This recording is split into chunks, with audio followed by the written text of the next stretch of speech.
दोस्तों, भक्ति का प्रथम मार्ग है सरलता। चलिए दोस्तों, एक कहानी के माध्यम से बताती हूँ। एक आलसी लेकिन भोला भाला युवक था, आनंद। दिन भर कोई काम नहीं करता था, बस खाता ही रहता और सोता रहता। घर वालों ने कहा, चलो जाओ निकलो घर से, कोई काम धाम नहीं करते हो, बस पड़े रहते हो। वह घर से निकलकर यूं ही भटकते हुए एक आश्रम में पहुंचा। वहां उसने देखा कि ये गुरुजी हैं। उनके शिष्य को कोई काम नहीं, बस वो मंदिर में पूजा करते हैं। उसने मन में सोचा, ये बढ़िया है, कोई काम धाम नहीं है, बस पूजा ही तो करना है। गुरुजी के पास जाकर पूछा, क्या मैं यहाँ रह सकता हूँ? गुरुजी बोले, हाँ हाँ क्यों नहीं, लेकिन मैं काम नहीं कर सकता। गुरुजी ने कहा, कोई काम नहीं करना, बस पूजा करनी होगी। आनंद कहा, ठीक है, वो तो मैं कर लूंगा। अब आनंद महाराज आश्रम में रहने लगा। ना कोई काम ना कोई धाम, बस सारा दिन खाते रहो और भक्ति में भजन गाते रहो। महीना भर हो गया। फिर एक दिन आई एकादशी। उसने रसोई में जाकर देखा, खाने की कोई तैयारी नहीं थी। उसने गुरुजी से कहा, आज खाना नहीं बनेगा? गुरुजी ने कहा, नहीं, आज तो एकादशी है, तुम्हारा भी उपवास है। उसने कहा, नहीं, अगर हमें उपवास कर लिया तो कल का दिन नहीं देख पाएंगे, तो हम नहीं रह सकते, नहीं रख सकते उपवास, हमें तो भूख लगती है। आपने पहले क्यों नहीं बताया? गुरुजी ने कहा, ठीक है, तुम ना करो उपवास, बस खाना भी तुम्हारे लिए ही, कोई और नहीं बनाएगा, तुम खुद बना लो। मरता क्या ना करता। रसोई में गुरुजी फिर आए, देखे अगर तुम खाना बना लो तो राम जी को भी भोग जरूर लगा देना, और नदी के उस पार जाकर बना लो रसोई। ठीक है। लकड़ी, आटा, तेल, घी, सब्जी लेकर आनंद महाराज चले गए। जैसे तैसे खाना बनाया और याद आया, गुरुजी ने कहा था कि राम जी को भी भोग लगा लेना।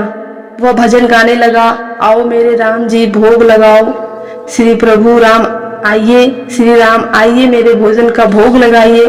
कोई ना आया तो वो बेचैन हो गया कि यहाँ तो भूख लग रही है और राम जी आ ही नहीं रहे हैं। भोला मानस जानता नहीं था कि प्रभु साक्षात आएंगे नहीं, पर गुरुजी की बात मानना जरूरी था। ने कहा, देखो प्रभु, समझ गया हूँ कि आप क्यों नहीं आ रहे हैं। मैंने रूखा सूखा बनाया है और आप तो माल खाने लगते हो और आपको अच्छे अच्छे खाना खाने की आदत है, इसलिए नहीं आ रहे हो। तो सुनो प्रभु, आज वहां जो कुछ भी नहीं बना, सच्ची एकादशी है, खाना तो ये भोग ही आपको खाना पड़ेगा।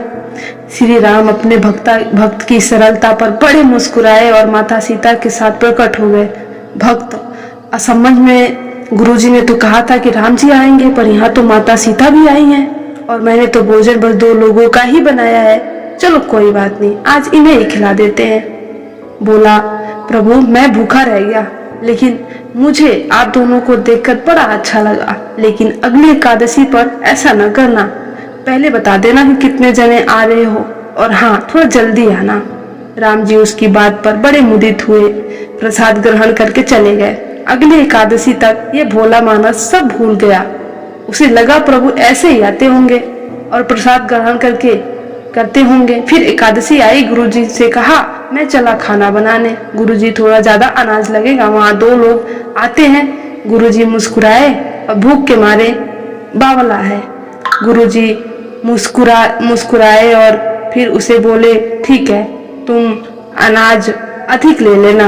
और गुहार लगाई, नदी किनारे जाके खाना बनाया, प्रभु जी का गुहार लगाई, प्रभु राम आइए, सीता राम आइए, मेरे भोजन का भोग लगाइए। प्रभु की महिमा भी निराली है। भक्त के साथ कौतुक करने में उन्हें बड़ा ही मजा आता है। इस बार वो अपने भाई लक्ष्मण, भरत, शत्रुघ्न और हनुमान जी को भी साथ लेकर आए। भक्त को चक्कर आ गया, ये क्या हुआ? एक का भोजन बनाया तो 2 आए, आज 2 का खाना ज्यादा बनाया तो पूरा खानदान आ गया। लगता है आज भी भूखा ही रहना पड़ेगा। सबको भोजन लगाया और बैठते बैठते देखता रहा, अनजाने की तरह। उसकी एकादशी भी हो गई।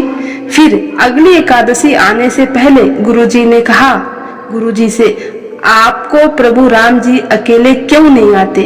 हर बार कितने सारे लोग आ जाते हैं, इस बार अनाज ज्यादा देना। गुरुजी को लगा कहीं अनाज बेचता तो नहीं है, देखना पड़ेगा। भंडारा ने कहा, इसे जितना अनाज चाहिए दे दो और छुपकर उसे देखने चल पड़ो। इस पर आनंद ने सोचा, खाना बनाने से पहले उनको बुला लेता हूँ, फिर बनाऊंगा खाना। तो फिर प्रभु जी की गुहार लगाई, श्री राम आइए मेरे भोजन का भोग लगाइए। सारा दरबार मौजूद। इस बार तो हनुमान जी भी साथ आए, लेकिन क्या ये प्रसाद तो तैयारी नहीं है। भक्त ठहरा बोला प्रभु इस बार मैंने खाना नहीं बनाया। प्रभु ने पूछा क्यों?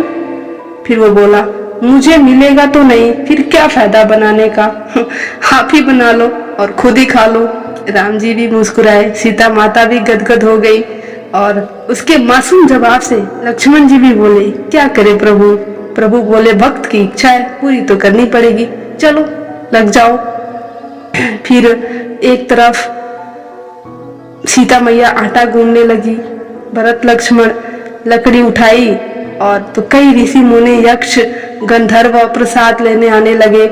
इधर गुरुजी ने देखा खाना तो बना ही नहीं, भक्त एक कोने बैठा है। पूछा, बेटा क्या बात है, खाना क्यों नहीं बनाया? बोला, अच्छा क्या गुरुजी आप आ गए, देखिए कितने लोग आए हैं प्रभु के साथ। गुरुजी बोले, मुझे तो कुछ नहीं दिख रहा, तुम्हारे और अनाज के सिवा। भक्त के माथा पकड़ लिया, एक तो इतनी मेहनत करवाते हो, प्रभु भूखा भी रखते हैं और ऊपर से गुरुजी को दिख भी नहीं रहे, ये तो बड़ी मुसीबत है। प्रभु से कहा, आप गुरुजी को क्यों नहीं दिख रहे? प्रभु बोले, मैं उन्हें नहीं दिख सकता। बोला, क्यों? वो तो बड़े पंडित है, ज्ञानी है, विद्वान है, उन्हें तो बहुत कुछ आता है, उनको क्यों नहीं दिखते आप?